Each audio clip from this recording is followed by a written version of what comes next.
excited and upset about something. And it would be often about something that affected their public image, for example.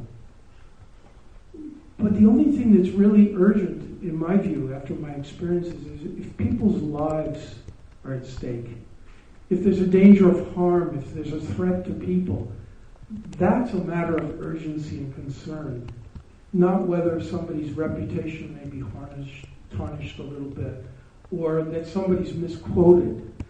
But sometimes the focus gets to be on trivialities, and everybody gets excited about them.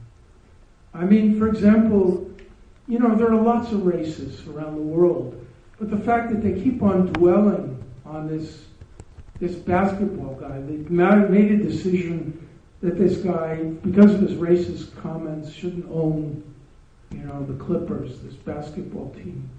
But to belabor it day after day, I mean, I don't know if that's a good use of news time. Particularly if, there's no new information. Give us the news again when we find out that they've made him sell the team. He's actually sold it. But I think, sometimes they just continue to belabor stories. And I don't know if that's a good use of it. I think there are a lot of issues in Taiwan that, I would like to see investigated, but nobody ever investigates them. There are a lot of issues I'd like to see in Washington investigated, so I think you should talk to people who are more creative ideas about what should be really looked at. And sometimes some of the stories that are most sensitive, editors and publishers are too afraid to touch them. I mean, there's an international consortium of investigative journalists who have now, for example, listed overseas investments from the United States. People in the United States are putting their money overseas, China, Taiwan, many other countries. You don't see much about that. In part, some of the news agencies are afraid to cover the story.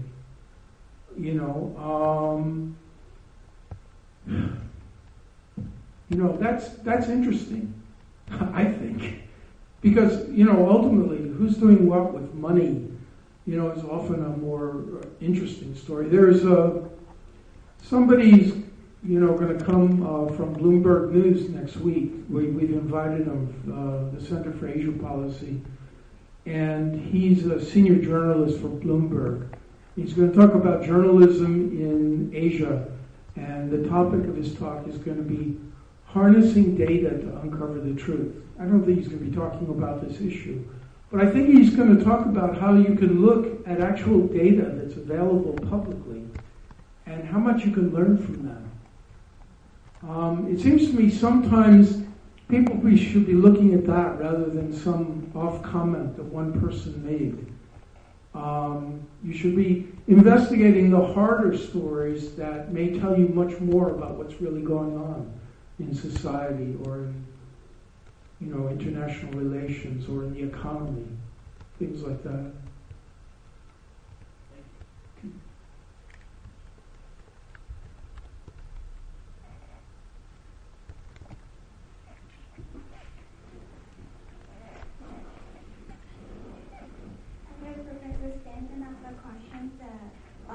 According to the subjects that can be counted as a digital age diplomacy, that it always imposes a lot of Chinese news on our daily life. Can you? And I'm wondering, is it a potential or advantages, or it's just a problems that impose on us? Yeah. Well, when I've talked about media freedom, I've mentioned that as a potential concern that, if somebody has a very clear political view, he's made it known that he favors unification as soon as possible for Taiwan and China. And so increasingly, the nature of Zhongguo Shibao has changed over time, and the other media he's controlled particularly takes a particular point of view. I think the biggest problem is that then you have some other people who always take a pro-green line. I just think that there should be more objective reporting one way or the other. I used to know when I was at AIT, I could read a lot more negative stories about the United States than I ever read about China. People constantly called us a bully over the beef issue. I've never seen anyone call China a bully. I guess because they knew they could call the U.S. whatever they wanted and they could get away with it because the U.S. wasn't going to do anything. But I think that is a concern for people, that what we need is as much objective news reporting as possible. And, if somebody's got a known political bias, well, the tendency is then you don't read it. But the problem is then sometimes you don't get the other point of view either. So, we have another problem with the digital age that is apparent in America now, is that people, depending on their own political biases, watch news programs or read online news that reflects their own views that they already have. So they never encounter views that are contrary to their own, never have to think through whether there's a valid criticism there. And so I think that's a problem. And I think university students should be particularly should be looking for, should be trying to examine for themselves every aspect of the story.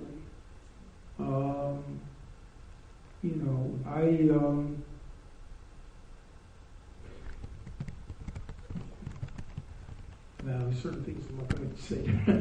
Probably said too much already. But there are certain issues that I think need to be looked at more carefully. I mean, for example, I was very stunned when I read that the director of the National Security Bureau, Director Tsai, publicly stated that he had real security concerns about the Services Trade Agreement. Well, that's like the head of the CIA saying, I'm worried about this agreement. That means he wasn't consulted about it. But shouldn't he be? If he's the head of intelligence for Taiwan? I mean, I was shocked when I read that. Because that means that not everybody in the government, maybe nobody, really looked at it. I mean,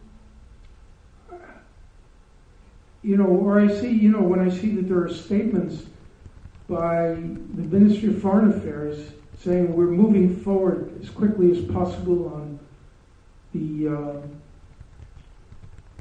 TPP agreement. And then you read again the same day by the deputy at the Ministry of Economics who says, we can't do anything about the TPP until we do it. Well, is one government agency talking to the other? Are the ministers all talking to one another? I mean, or is it just everybody just adopts their own policy? I mean, if you look at the news carefully and you look at different newspapers, there's an awful lot you can find out. One of the great China scholars was a guy named Father Ladani who lived in Hong Kong in the 60s and 70s. And all he did was listen to mainland radio broadcasts and any newspapers he could get that came out of the mainland. And he had a much better analysis of what was going on inside China during the Great Leap Forward, during the Cultural Revolution, than all the scholars who were visiting from the United States and going on tours. And all he was doing was reading what was available and analyzing that. So if you look carefully at the news, there's an awful lot you can find out for yourself. And just compare and contrast what different people are saying about the same thing. And then saying, does this make sense?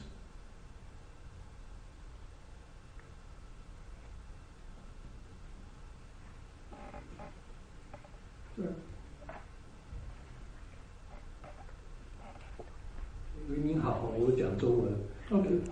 就是我有一个问题，就是说，您讨论到数位时代，您会发觉我们台湾有数位的媒体，但是没有很好的数位内容。